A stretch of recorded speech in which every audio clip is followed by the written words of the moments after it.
Nakikipag-chat siya sa dati niyang kafakbody at napag-usapan nilang mag-check-in malapit dito sa amin. Sapagkat gusto niya raw maranasan ng helicopter position. Tang-ina, napakasakit na para akong mababaliw kakaisip kung anong nagawa kong mali. Napakalaking sampal nito sa akin. Pero wala na akong magawa sapagkat kasal kami.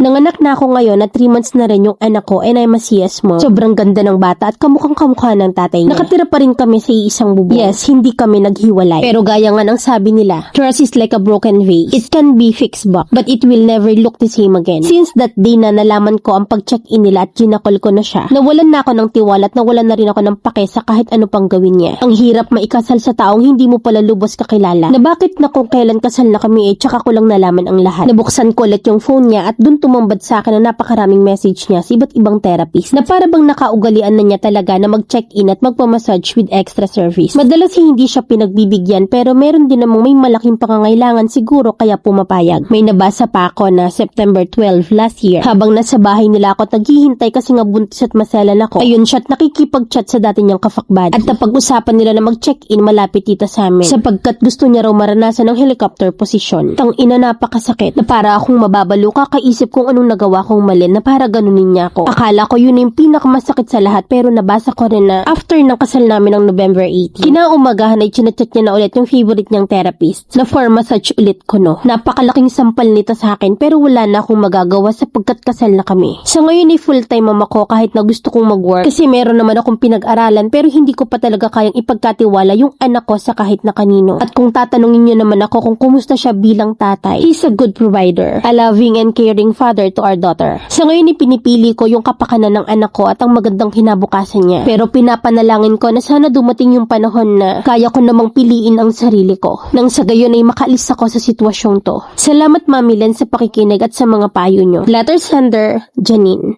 So, hindi ka tinablan sa mga comments sa'yo sa part 1. Kompletong pamilya pero ginagago ka nga. Unang nampikon sa akin this 2026 sender. Ate, pahinga ka naman sa lalaki. First month pa lang yan, baka pagdating ng isang taon ay hindi ka na makausap. Kasi nabaliw ka na dahil sa depression, sus ko. Huwag mang hinayang, iwan mo na girl, hindi mo deserve. Huwag kang manggigil Mami Lens kasi papatawarin niya yan. Remember, tanga siya, walang gamot doon. Hindi ka bobo pero aminadong tanga. Sa unang sulat mo may pagsabi-sabi ka pa sa akin na real talkin kita at baka sakaling mauntog ka. Pero anyari, mas lalo kang lumala. Hindi ka naman tinatablan, Mi. Lahat na ng gusto kong sabihin, sinabi ko na sa'yo sa part 1. Sobrang sakit na nun, tinodo ko na dun Tapos sasabihin mo na napakalaking sampal nito sa akin pero wala na akong magagawa sapagkat kasal kami. Nagpakasal ka nang hindi mo alam yung rights mo. Legal wife ka pero tangang-tanga ka. Dagdag mo pa na pinapanalangin ko na sana dumating yung panahon na kaya ko namang piliin ang sarili ko. Nang sa gayon makaalis na ako sa sitwasyong to. Ay hindi magandang biro yan. Ayoko ng ganyan.